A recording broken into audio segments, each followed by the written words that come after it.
Hey VC, it's Craig again. I'm here to do a video for my VC friend Jeff Whitcher at Vinyl Destination. If you have not seen his channel or his videos, you're missing out. He has a very straightforward sense of humor. His videos a lot of times have it's straight. It's hilarious. I mean, it just makes me. There's been a couple times I was drinking like coffee and I almost spit it out. It was just he's just a very funny guy. A very I feel just a great member of the VC community. So he's doing a contest, and it's basically to talk about records or bands that have influenced people, your musical growth or musical listening. So what I'm going to do is I'm going to take you guys on a little journey. So hopefully this is not too long and I don't lose some of you on the length of it, but instead of doing, I think it's 5 records, I'm just going to take you on a journey of my music from when I was little all the way till today. And so we're about to go into a time machine. So sit back and here we go. So from the earliest that I can remember, I'm growing up, besides hearing, John Denver, old country like Hank Williams, like Marty was it Marty Robbins, I think is his name. There's just a ton of older country I remember hearing in my house. But one person in particular I can remember growing up listening to, my dad listening to, and me hearing is Neil Diamond. He has hits like Cherry Cherry, Girl You'll Be a Woman Soon, Solitary Man, stuff like that. So what I have here, which I think I have like 5 other Neil Diamond, is this is one of his early classics, greatest hits.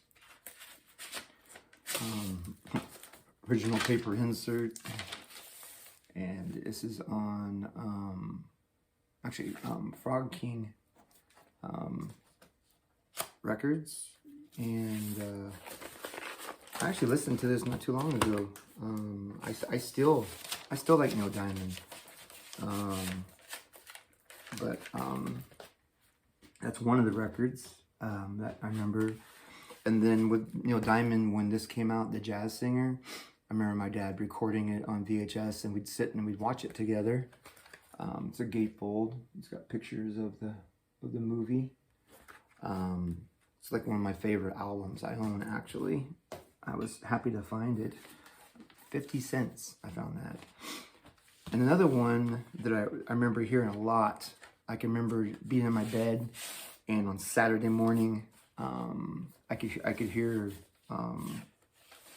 this, and it's Gary Puckett and the Union Gap. This one has like woman, young girl. Let's see, what else is there? Don't Make Promises. I remember hearing this album a lot growing up, and it's on Columbia. And yeah, it's what kind of got me into to music, to be honest.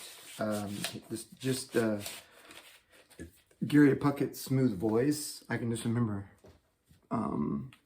just hearing that from my room. And then growing up, and I was born in 68, so 68, so like in the 70s, when I was old enough to understand what music was. I remember hearing stuff like Jim Croce on the radio, I Got a Name, Operator. And he plays he has a lot of hits. One of my favorite songs growing up, little, was Bad Bad Leroy Brown. In fact, I had a 45 of that. And then I heard this guy, Jerry Rafferty, Baker Street, just that sax just busting through, just totally remember that from the 70s. So without me even knowing, my music, my love for music was being shaped at an early age. In fact, I was like 5 years old, I think, when I first got my first turntable. And one of my first records I got, actually, was, I forgot about this one, is, where's it at? I guess I probably should have planned for this better. And I don't see it, so, well, anyway, I guess I should have planned for that better. But it was John Denver's Greatest Hits. I got that. It was one of my first albums that I got as a kid. So fast forward in the 80s, driving around with my parents in the car, I got influenced with this album. My stepmom really liked Billy Joel, and we had this on CD. So we would sit there as a family and listen to it and just sing, like, Easy Money, Innocent Man, The Longest Time, and we would sit there and sing in the car. That was a big influence. And then a little bit more into the 80s. In fact, this was 80... Oh gosh, I don't even remember. Oh, this is 83. One of my first records I bought with my own money was Sports, Huey Lewis. And this is an original pressing. There's the original insert. And it's on Chrysalis label. That was a big influence on me, was this album. I still love this album, obviously, or I wouldn't have bought it, right? And then I met a guy named Furman Pruitt in Germany. My dad was in the Air Force, and he got stationed, well, actually my stepmom and my dad were in the Air Force, and we got stationed in Germany. So I met a guy through a person that my dad was working with. We came over to their house for dinner, and the son's name was Furman Pruitt. And I walked into his room, and guys, it was wall-to-wall rock posters. I mean, the hardest thing I ever listened to on the radio was, as I'm just getting into the kind of music, but I didn't really own anything. Only thing I had was an original 1979 Wall, The Wall by Pink Floyd. But I walked in this guy's room, and it was this, David Lee Roth posters, Kiss, stuff I never even listened to. And we were talking, and he's like, "You never heard of these bands?" And I was like, "No, I never really have." So he gave me all kinds of records to listen to, like homework. And I was to bring him back, of course, bring them back to him. Which later on, a couple of years later after that, he was leaving Germany, and he knocked on my door one day, and we kind of stopped hanging out because he started changing a little bit. But anyway, he had all his records, all the ones that I borrowed, and a lot more. And he asked me, he goes, "I'm not really into this music anymore. Do you want these?" And, as my mouth dropped to the floor, I was like, "Of course, I want these." So, through his introduction, thank you, Furman Pruitt, for putting me on the path. One of the ones he let me borrow was Double Platinum Kiss. This is the first album I heard, and the second one I heard from him was Alive 2. From that moment on, I was hooked. And so yeah, this is where my music started going towards the more heavy and rock. But this was a very big influence on me for rock music. And then, of course, other bands after that, like this one, like Y&T, Mean Streak. There's the Hype, JC. See the Hype right there? Beautiful Hype. So, yeah, so that led me to Y&T, into, you know, bands like, I don't have any old ones, but, you know, bands like Van Halen. And then so for years after that, that's all I really listened to was rock music, heavy metal, anything from Metallica, Iron Maiden, Manowar, Saxon, Anthrax, Slayer, King Diamond, Merciful Fate, all those kind of bands. And then fast forward many years, you know, like some of you guys already know that a lot of my records were, well, all my records were stolen. So I stopped collecting records up until I turned the age of 50.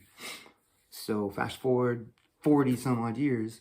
And in between that time, I started picking up on other music, and I really started getting into classic rock, like the Eagles, people like this, like Jackson Browne, like Jim Croce. So I kind of went from where I was in the 70s, forgot about that type of music in a sense, got hit the 80s rock and the you know, Motley Crue and Rat and you know, Dio and all them. And then now I'm coming full circle and I'm back to the stuff that I originally listened to when I was growing up. Like again, like I said, like Jackson Browne, Jim Croce, Jerry Rafferty, Chicago. I mean, I only knew Chicago from the 80s. I had no idea about their back catalog. And when I started hearing it, especially as a young child or as a young teenager, I just didn't like it. But now, here I am, 52 years old, and now I like the old Chicago more than I like the 80s. So it's just really neat how my music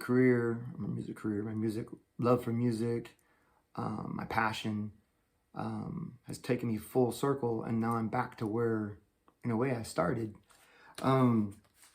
So, you know, having my records stolen and growing up has really opened my eyes to other music otherwise I would not have listened to.